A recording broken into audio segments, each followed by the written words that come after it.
In Contra Costa and Alameda counties of California, a disproportionate number of mentally retarded and physically disabled boys and girls endure hardships that most of us will never experience. Their day is surrounded by one complication after another in their ever-present desire to simply exist. There is a limited amount of quality care facilities in Alameda County that can provide for their specific needs. Every neglected, medically fragile child has a high probability of becoming mentally retarded and physically disabled, and therefore a more lasting burden to society.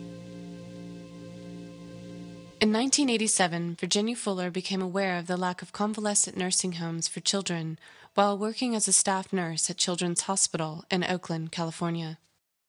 She decided to open 2 facilities in both Alameda and Contra Costa counties, specifically to meet the needs of long-term nursing care for medically and physically fragile children. The intermediate long-term care facility would provide the necessary balance between professional care and a nurturing home environment. I'm Virginia Fuller. I am a legal immigrant from the Netherlands. I was trained in Holland as a registered nurse, have been living in the U.S. for the past 32 years. I went into nursing at Children's Hospital in Oakland, worked there 11 years. During that time, we were experiencing lots of difficulties to discharge children that had suffered any kind of trauma that caused lasting damage to their nervous system. And there were no qualified long-term nursing homes for children. And the kids would stay in the hospital for 6 months, sometimes even a year. So then I decided that, it may be a good idea for me to start such a home for these type of kids. With my nursing background, I certainly could handle that. I wanted to be a resource for a community that needed a professional nurse caring for children that had exceptional medical problems. And so I was working extra hours to save up money so we could buy a building, and thinking that I would have a lot more time or control over my time raising my kids, and at the same time providing this quality service to my community. It didn't turn out that way. I met Virginia Fuller at one of our meetings addressing the needs of the children in foster care, and she spoke. I met her. I've seen her speak before the boards of supervisors, and then I found out that she was a registered nurse.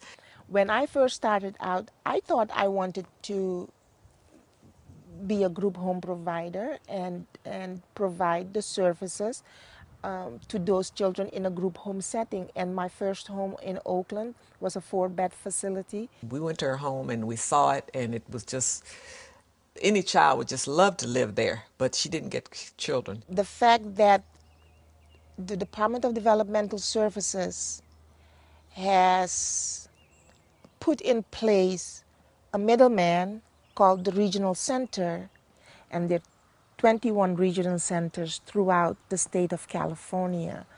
The Regional Center in our area have jurisdictions for citizens in the counties of Alameda and Contra Costa County. The Regional Center is governed, or should be governed, by the laws spelled out in the Lenterman Act that states that people from age 0 on, they're entitled to medical care. If they cannot care for themselves, they're entitled to supervisory services. If the family cannot care for them, they're entitled to be placed in an out-of-home placement in the least restrictive setting. So the hospital is never the first choice for a placement of a child with developmental disabilities. If a child has the best early intervention, they are gonna reach their highest potential medically, emotionally. Just the quality of life can be so rewarding. You can't put a price on it. When Crystal came to me, she had lots of physical limitations. She had lots of deformities to her joints, and that's mainly because she was not